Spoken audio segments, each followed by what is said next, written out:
1981年春、尾崎豊青山学院高等部に入学。だが豊がそこで味わったのはさらに大きく広がる周囲との違和感だった。高校生のくせにみんな金持ってるし、レストランで豪勢なもの食べてるし、つまんない授業に真面目な顔で耳を傾けているし、どうして誰も矛盾を感じないのか、どうしてみんな葛藤を覚えないのか。なぜ、何のために自分が生きているのか。苛立ちをぶつけるように豊は学校のステンドグラスを割り謹慎処分を受けた。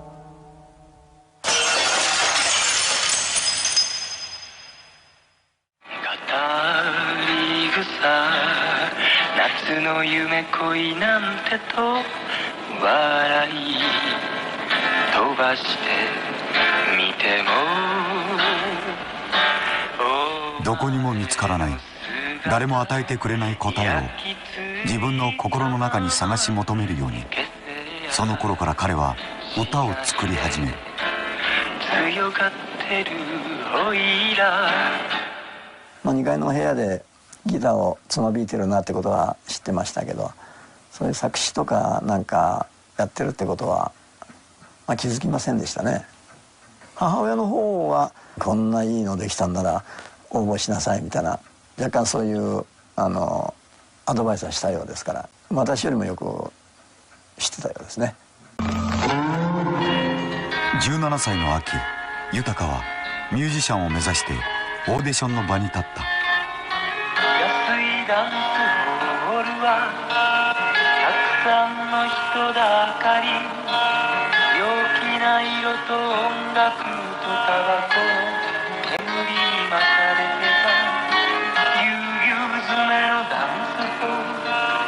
洒落た小さなステップ。この時彼は最優秀アーティスト賞を獲得。レコード会社とプロミュージシャンとしての契約を交わす。エレベーターの前に行ったらエレベーターがチーンとなって中から大崎さんが出てきたんですよね。ですぐもちろん本人だと分かったんですけど、なんかこっちは迎えに来たふりしました本当は僕が出ようと思って偶然会ったんですけど「いや待ってたよ」って言って、すぐその会議室みたいな部屋があったんですけど、その部屋に案内して、でそのぐらい何かやっぱりこう、その時は彼は16ぐらいだったですかね、強いオーラを放っているっていうか、やられた感じだったですね。尾崎豊が16歳の時に応募したのは